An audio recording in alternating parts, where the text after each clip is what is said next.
Let me take you back a couple of centuries. It all began in Les Pieux, France, where the Sisters of St. Joseph were gathered in order to make a difference in this world. In the mid 1600s, six ordinary women joined together in community under the patronage of the St. Joseph in Les Pieux, France. They worked to support themselves by making lace, a common trade in the region of France. Mother St. John Fontbonne, a heroic woman who narrowly escaped the guillotine, refounded the Sisters of St. Joseph at Lyon, France, in 1807. In 1836, 8 women were chosen to make the first foundation in the United States. They arrived in Carondelet, Missouri, a small town outside of St. Louis. The foundation was destined to become the cradle of the American congregation.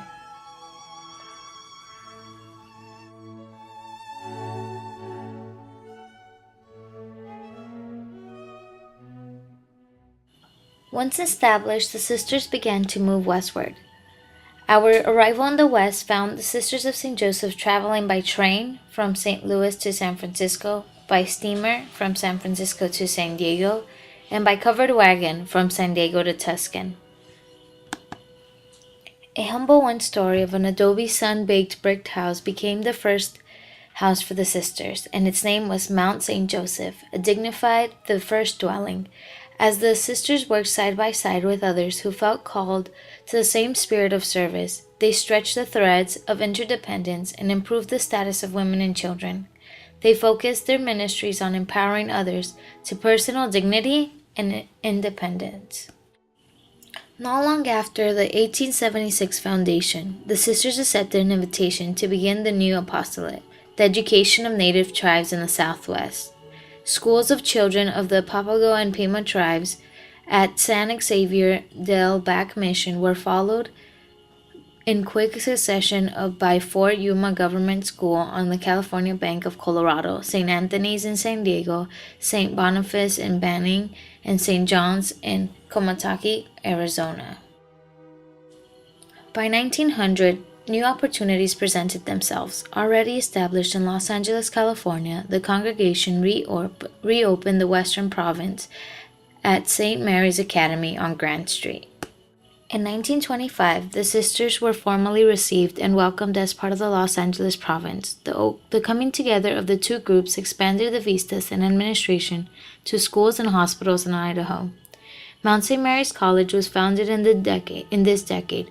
Mother Margaret Mary Brady, Provincial Superior, had earnestly recommended this project. The importance of a college for future growth of the Los Angeles province in such a rapidly growing area could not be more emphasized enough. In 1938, the Sisters of St. Joseph accepted the invitation of the Bishop of Honolulu to come to the island of Oahu. December 7, 1941, was a memorable day as the sisters experienced the horrors of war at dangerously close range. The sisters adapted their lives to the regime of wartime restrictions. Their homes became second homes for many servicemen who, in turn, aided the sisters in countless ways. During World War II, California became increasingly important as an economic indicator for the country. Following the war, California grew faster than almost any other state. Sisters were continually asked to staff schools. The 60s found religious communities accepting missionary work in Latin America. 9 sisters went to Peru to work in education. All congregations of religious focus on a particular gift of their institute, often called the grace of the Holy Spirit. This charism attracts and inspires women and men, with and without vowed commitments. Shared charism energizes and challenges all to act justly in the world, to embody the oneness and integrity critical to people everywhere. Today, the sisters' ministries include teaching, parish work, healthcare, retreat work, and spiritual direction. They also conduct outreach centers. The congregation grew throughout the United States. Province houses were established in Missouri, New York, Minnesota, California, with vice provinces in Hawaii, Japan, and Peru. Most importantly, don't forget to love your dear neighbor without distinction.